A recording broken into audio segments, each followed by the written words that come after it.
So here are some of the produce that I purchased today for my lamb shawarma, my vegetables, and all the different little dishes that I'm going to put together. Might even make a couple of desserts, even though I do know that some of the family are bringing desserts. Okay, let's make a shawarma seasoning. So what we're going to do here is we're going to use some black pepper, a teaspoon of black pepper, a half a teaspoon of ground allspice.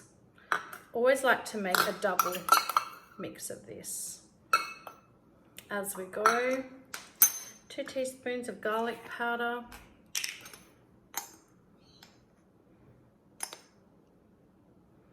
so we're making a double batch, and that way we'll have some ready for next time we use it, or we can, as this one here is, let's have a pre-made batch ready for when you want to put this together fairly quickly without having to get all your spices together. So that's a pre-made one, which I will use today because I have got about 3 kilos worth of lamb that we're going to put together. Let's get some ground cloves. We've done the ground cloves. Let's do some cinnamon. Cinnamon. Oh, I'm running a little low, so we just need a teaspoon each for that. Teaspoon for that. Some cumin. I love to get my spices and my herbs fresh, so I go down to Kakula's sister in Fremantle. You can take your own containers down, which is another absolute bonus. Some coriander seeds already ground up. Let's get a teaspoon each of those.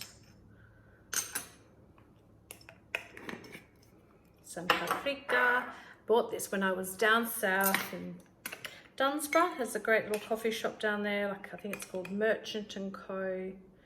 And I love to get my coffee from there and my pastries from there when I'm down there. And I picked up a couple of these for friends and family while I was down there. I think little food stuffs always make a really great gift idea. Cloves, haven't done cloves actually. Did allspice, they look similar. So just a little bit of that. It's quite a powerful herb. Cloves. Cloves are great if you've got like a little whole clove and you make little shortbread pears. You can stick it in the top. It makes like this beautiful little biscuit. And some oregano. Or oregano for all you Americans. So that's 2 teaspoons of the oregano, and then we want 2 teaspoons of salt. So 1, 2, 1, 2. There we go. There we have it. How gorgeous is that? When I think about the quantities of this now, this actually will do for 2 serves. So in essence, we have 4 serves here. So because I have doubled my recipe in terms of how much meat I've got, because I have 2 lots of this today, I'm going to put this aside. I will mix it up, put this aside. I'm going to pop it into a little jar, and that can be used anytime in the coming weeks or months. You want to use it up fairly quickly because you do not want your spices sitting around and getting a little bit stale. There's nothing better than your fresh spices. Let's mix this with the oil. All right, so that's 2 tablespoons of oil there. I think I'm going to need 4, so let's just add a little bit more.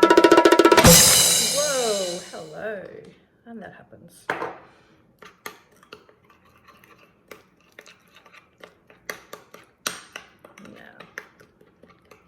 Just loosen that up a little bit. It's like the perfect consistency right now. So let's move this in here.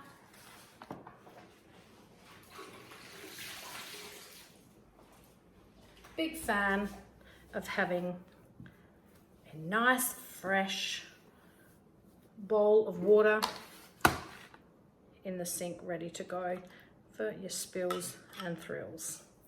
Okay, so let's get that on there.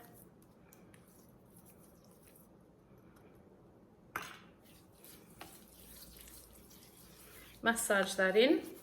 We're not going to make any slots or anything like that we might do if we were doing a roast. We might put in some rosemary, we might stick in some garlic, but we're not going to do that today. So we'll turn him over, a little bit of that there. Okay, and now let's get our other piece in. Okay.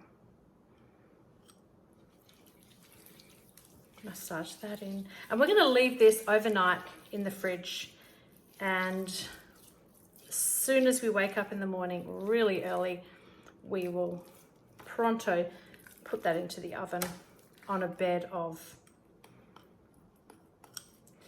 onions, and we'll roast that up, but for a good number of hours, 4 hours or more. So that is ready to go into the fridge.